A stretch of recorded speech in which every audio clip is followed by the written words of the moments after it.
En l'Encontres d'avui parlem de com aconseguir la felicitat, de com obtindre una visió positiva de la vida. El nostre convidat assegura que la felicitat te la pot donar la casa en la que vius. Ell és Luis de Garrido. Benvingut, Luis. Hola, ¿qué tal? Buenas noches.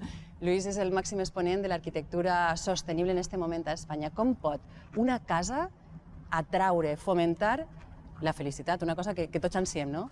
Pues es muy fácil, la arquitectura no solo que te puede generar la felicidad, sino que lo más importante es que te puede amplificar la que tú puedas conseguir por ti mismo, manipulando los colores, la luz, la temperatura, digamos el equilibrio ambiental, la sensación tan emocional que te puede crear una casa, intentando fomentar la búsqueda de rincones, todo ello intentando sobre todo un único factor que es estimular la emoción, emocionarte. Entonces la emoción, digamos, es el factor amplificador de la felicidad. Sin emoción no hay nada y con emoción puede haber todo. Està clar que les teves cases tenen emoció, però i l'habitatge actual té emoció? Pot aconseguir que... És convenient per aconseguir la felicitat? No, yo pienso que evidentemente no puede ser conveniente ni deseable porque no ha sido el objetivo de la arquitectura el estimular la felicidad de la gente. Básicamente simplemente cubrir, en el mejor de los casos, con un expediente legal, es decir, con una normativa urbanística y simplemente funcional, es decir, unos cuantos metros cuadrados. Nunca se ha tenido como objetivo que esto sea una caja de resonancia para mejorar la habitabilidad de la gente. I quins problemes tenen les cases actuals que en comptes de fomentar, el que fan és al revés?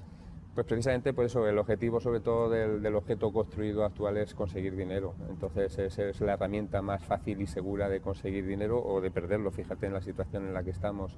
Entonces, claro, este único objetivo eclipsa a todos los demás y no hay casi nadie interesado. Seguramente el que lo compra piensa que eso lo va a conseguir así y lamentablemente cuando ya lo ha comprado, y además esto no es una excepción, es prácticamente todos los compradores han sufrido esto, se dan cuenta de que esa casa no les satisface. Pero no hay otra razón, es que no se ha pretendido satisfacerlo. Entonces, generalmente la persona que sí tiene el privilegio de encargar a un arquitecto una vivienda unifamiliar sí que puede pedirle. De hecho, a mí mis clientes es muy usual que me dicen yo quiero una casa para ser feliz. Llevo como 10 años oyendo esta frase y pienso que es la mejor. No sé si això és el que el va demanar exactament la top model Naomi Campbell, que tu li has fet una casa en una illa turca, bueno, de 25 habitacions. ¿Va ser ella la que li va dir com la volia? Bueno, en principio este proyecto lo hemos utilizado como un proyecto de investigación, sí, precisamente para estimular la felicidad, pero no solo eso.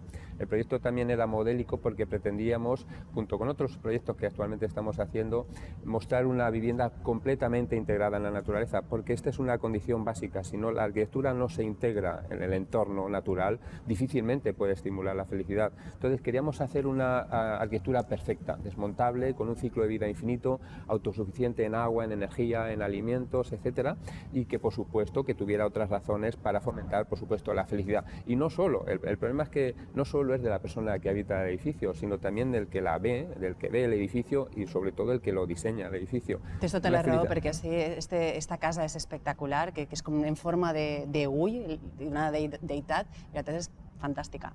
Pues muchísimas gracias. Sí, la verdad es que nosotros queríamos hacer algo excepcional y se eligió precisamente un entorno excepcional, la isla de Sedir Adasi en Turquía. Esta isla tiene una leyenda muy bonita, porque bueno, Marco Aurelio estaba detrás de Cleopatra, quería conseguirla y le regaló la isla y una playa privada. Entonces Cleopatra, que era así, que no le gustaba mucho Marco Antonio, pues empezó a exigirle cosas, como cualquier mujer guapa que no quiere estar con un señor con cierto dinero o poder.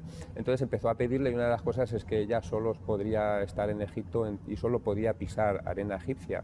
Entonces Marco Antonio no se lo pensó dos veces, empezó a llevar arena egipcia a la playa y creó la playa de Cleopatra, que tiene fama de ser la playa más bonita del mundo. Igual que hacemos algo con este coste, también estamos haciendo casas de 25.000 euros en Colombia, que sigue el mismo paradigma, los mismos objetivos, pero evidentemente vamos dirigidos a unas personas con poco poder adquisitivo. Pero realmente lo importante es conseguirlo, el dinero y los recursos es lo menos importante. Vuelvo a insistir que lo más importante es pretender conseguir esta finalidad.